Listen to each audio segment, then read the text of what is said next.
Hey guys, this is going to be a little video based on chord fundamentals as a guitarist and a little bit of chord theory. We're not going to get too crazy with it. We're not going to go into chord substitutions or looking at modular changes or anything like that.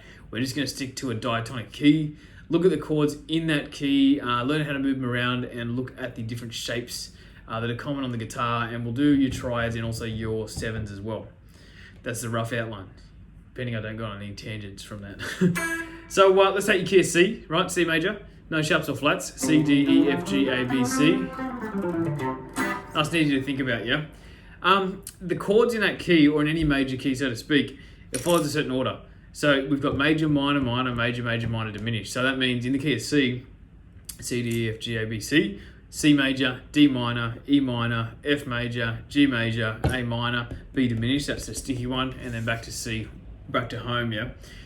C's an okay key. I can do most of that open, right? C, D minor, E minor, F, G, A minor, B diminished, C. But we're going to try and avoid that so that you can apply this knowledge to other keys, yeah? So, okay, let's look at doing all these bar chord shapes. So one thing that's really crucial is knowing your bar chord shapes, especially just your triads to start with, off each string set, yeah? So what I mean by that, if I were to play my bar chords, majors and minors, I'll just do them off, say, the 3rd fret here, which is going to be G for this first one, but it's going to change, so don't worry too much about that. 3rd fret. Now, your bar chords, all they really are, some people just haven't connected this or seen a video about this before, and it's just one of those light bulb moments, yeah? All your bar chords are your open chords that have been shifted up their shapes, and you can't bring your open strings with you, so that's where the bar gets applied. So off your E string, if you play your E major and your E minor chords, that's technically your bar chord shapes. If I was to do that like this, now it looks weird, I'm playing behind the nut there. That's my major, that's my minor bar chord. When I move that shape up, the bar has to come with me because I can't move the opens, yeah? So when I'm playing on the 3rd fret, it's an E major shape for the major triad, E minor shape for the minor triad, but because my bar is on that new fret position, which is G in this case, that first note, we're now playing G major, G minor. Just have a quick look at those two shapes. When you get down to the A string shapes, right? So it's like an A major and an A minor with the bar, major, minor. So that's my C major shape now, because that first bass note is a C. And now we've got a C minor shape because we've gone to that A minor position. There's some chord theory in this too. I'll run back and explain why that is, why it is. I'm just talking about shapes at the moment, just so you get a nice visual diagram. I'll come back to that in a minute. And the last one, D shapes. These are probably the most uncommon, and yeah, they're bar chords because you're having to shift a string up, but you're not actually really barring much at all. So that's the D shape. I know that looks a bit gross. And that's the D minor shape. Because my first finger is on an F note, we're now playing F major and F minor. If you can get that down on those 3 string sets, so you've got major, minor, major, minor, major, minor. If you can get that down on those 3 strings, you can play any chord you want, triads at least, right? So if we adapt that knowledge to whatever key, so let's do the key of C again. Oh, yeah, no, we'll do key of C. So C major. I just started up on the 8th fret, I can start here if I want. C major, D minor, C major, D minor, right? Same chords, just using different positions. I'll start here, might as well. So C major, D minor, E minor, F major. Now it's getting a little bit squishy, so instead of going further, let's go back here to G major, A minor, and if we want, we could go here for B diminished. B diminished, right, that's the only one I didn't go through. It's a minor chord with a flat 5. So if you can play your B minor, and you're looking at the 5th interval, which is your power chord interval, 1, 2, 3, 4, 5, flatten that one. Everything else stays where it is, and we get B diminished, and then we get back to C. So if I do this in a different key, right, let's say we do the key of G major, which is G, A, B, C, D, E, F sharp. Those new set of notes, we just have to adapt that order, adapt our chord knowledge, and now we've got all the diatonic chords in the key of G. So we now go G, A minor, B minor, wherever you want, C major, D major, E minor, F sharp diminished, and then if you want to go back to G, why don't we use the D shape? It didn't go down there yet. And that's all your chords in the key of G, right? So the chord shapes aren't changing, it's just where I'm positioning them and starting them is, yeah? And I've got to keep in mind those sharps or flats depending on what key you're in. That is really, really important knowledge. If you're looking at a chord sheet and you've got those chords flashed up quickly, you're not thinking, okay, well, G major has the notes G, B, D. I've got to find a G, I've got to find a B, I've got to find a D. Oh, I don't like how that sounds. Okay, that's a G. You know what I mean? Like, it takes so much more time. That is really, really important knowledge to know. And I always teach all my students all the chord theory and the chord formulas. So knowing that, if I'm playing an A minor, that's a 1, 3, 5 in the key of A minor. So we've got our 1 there, we've got our 5th there, we've got our octave, we've got our minor 3rd. Look at intervals too. That's all important stuff, but this is just more a quick look into chord shapes and how to adapt them through different keys. Yeah, I'll do another video on all the chord formula stuff, I think. I'll keep that separate. Very good. Now, once you can do your triads, that's all well and good. You want to try and do your 7s as well. But it's the same concept, you're just dealing with that one extra note. We'll keep these as bar chord shapes for now. So if you can do your triads, let's just stick on the G for a second. That's where we started our triads, right? G major. So what I'm missing here is the 7th note of the G major scale, right? So 1, 2, 3, 4, 5, 6, 7. This case is F sharp. A really important thing to know with your intervals too. The major 7th note is always one behind your octave. So they're both Gs. So that's a major 7, and also so is that. We don't want to move the bass note in this case though. So if we bring this finger or note back, we'll have to do a bit of a reshuffle. That's now a G major 7 chord, right?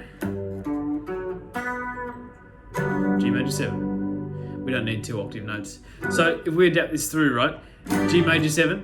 If we go to G7 or G dominant 7th, that has a flat 7th in it. So we've got a 7, we just got to flatten that, which now turns us into G7. And G minor 7 has a flat 3rd, which is this one back. There's your G minor 7. So I'll run through those shapes here. Major 7, dominant 7th, minor 7th. Okay, they're all off that top string, rooted off the E there. Now, if we go down to the next string, same concept. So we've got major 7, we've got dominant 7th, we've got minor 7th.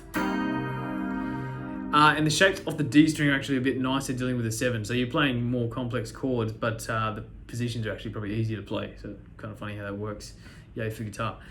Major 7, double bar. If you want to use your 3 fingers, you can. A bit more jazz style. If you're doing that comping, Northern bass, you might want to. But major 7, minor 7. Quick note there, it's actually the same shape as the major 7 off the E. Just be careful of that. It's a little bit confusing to look at. So minor 7 and the dom 7.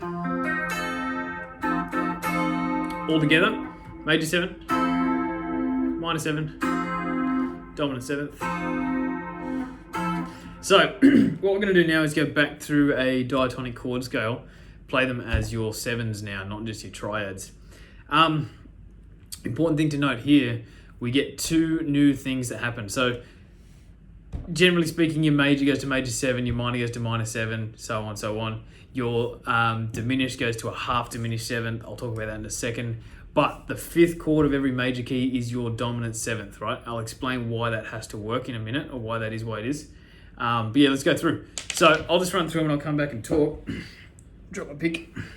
So let's do it all in G. That's where we were. So we've got G major 7. I'll try and move the chords around a little bit so you can see on different strings. So G major 7, A minor 7, B minor 7, change, C major 7, D7, which means D dominant 7th, E minor 7th, and then we've got our F sharp half diminished. So I just want to talk about this for a second.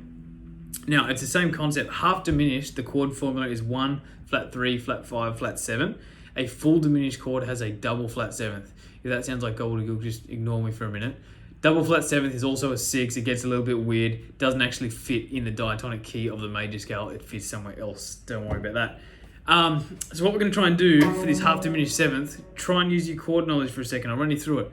If you can play a minor 7 chord, that F sharp, now you've already got your flat 7, you got your flat 3, you've just got to have that flat 5 again. So very similar to when we played the diminished triad, you just don't have that note there anymore, which allows that minor 7th interval to come through. So one more time, and I'll shut up this time.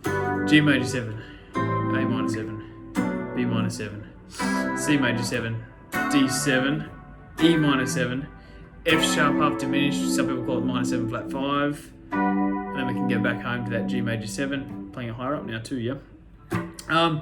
Really, really good knowledge to have. I'll do that once more and I'll just go a little bit further down so you can get some D string shapes there too. Major 7, minor 7, B minor 7, major 7, 7. All right, let's go to E minor 7. Now, same thing here. If you think about what you did before, find your minor 7, flatten your 5th. There's your half diminished, and then you're back home. Very good. Okay, so that's your 7s as a diatonic chord scale, yeah?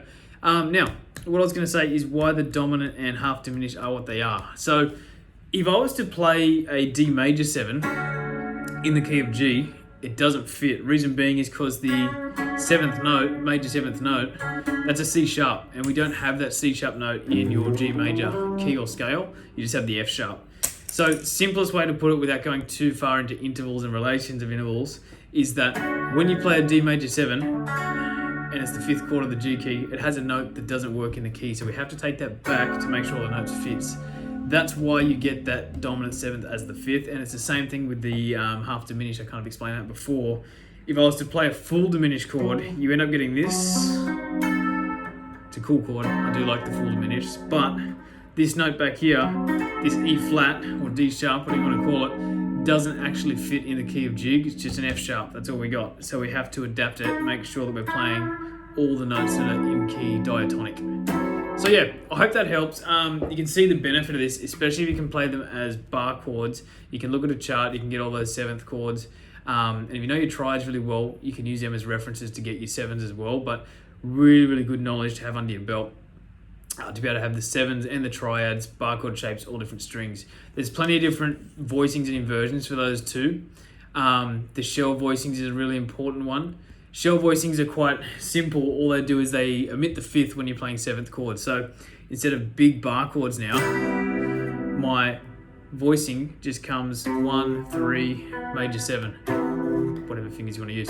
That's now a major 7 chord. That's a dominant 7th, flatten the 7th, and that's a minor 7th. So it's only 3 note voicings there. I won't get too far into this. I'll do another video and some more extended chords, but those are used a lot when you get into 9th chords and further extensions. So if I play a C major 9, I've got 1, 3, 7, 9, which is 1, C, E, and then I've got my B is my 7, and my 9 is my D, yeah?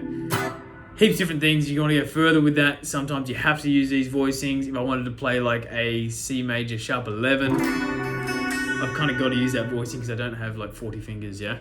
But yeah, I think I'll do another video on intervals and extended chord formulas down the track, but I hope that helps just with diatonic chord fundamentals. And yeah, please give us a like, subscribe, comment, whatever. Yeah, just trying to do some helpful videos and we'll see where we go. If you want anything too, if you've got any questions or specific concepts you want me to do a video on, just chuck it in the comments below and yeah, I'll get to it when I can. But yeah, thanks very much. Cheers.